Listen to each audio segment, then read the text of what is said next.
Labadiena, aš Mykolas Regulskis, o čia mano gaminys. Čia yra modulinė AVR mikrokontrolerių projektavimo sistema. Pagrindinis jos išskirtinumas yra galimybė, naudojant štai tokius laidus, prijungti norimus modulius prie mikrokontrolerio portų. Toks privalumas suteikia galimybę lengvai ir be įrankių pritaikyti visą sistemą prie norimos išbandyti programos. Šioje plokštėje panaudotas mikrokontroleris Atmega 128, vienas iš galingesnių Atmel firmos 8 bitų mikrokontrolerių. Kaip naudojimosi pavyzdį pademonstruosiu LED išėjimų modulio pajungimą prie kūrybinės plokštės. LED modulis, nors ir paprastas, bet tikrai praverčiantis, kai reikia stebėti keletos signalų loginius lygius ir neturime po ranka loginio analizatoriaus arba daugiakanalio oscilografo. Kitas modulis yra 8 bitų skaitmeninio į analoginį signalo konverteris, kitaip vadinamas DAC, sudarytas naudojant rezistorius sujungtus į R2R kopėtėles.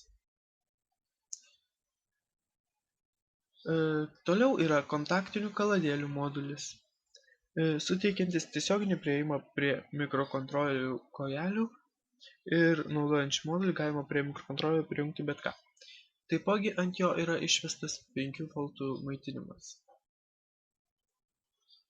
Mygtukų modulis leidžia naudojant vidinius mikrokontrolerio pull-up rezistorius lengvai išbandyti mygtukinį valdymą. Klaviatūros modulyje mygtukai sujungti į matricą, todėl šiek tiek sunkiau nuskaityti paspaudimus.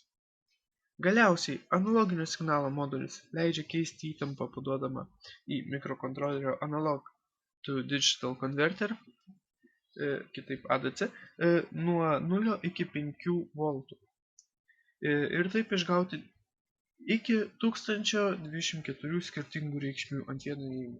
Projektuojant šitą plokštę buvo atsižvelgta į tai, kad jinai būtų kuo patogesnė programos kūrėjui arba tiesiog tos plokštės naudoti. Čia įrengtas reset mygtukas ir taipogi tą universalumą suteikia taip vadinami džumperiai. Jie leidžia lengvai perkonfigūruoti visą plokštę, visą jos veikimą. Taipogi yra panaudotas iš USB į COM konverteris. Taipogi yra ir išorinio maitinimo įėjimai. Viskas suprojektuota remiantis savo patirtimi ir mikrokontrolerio aprašymu, datasheet. Schema ir nuotraukos pateikti mano puslapyje. Tai tiek. Ačiū už dėmesį. Iki.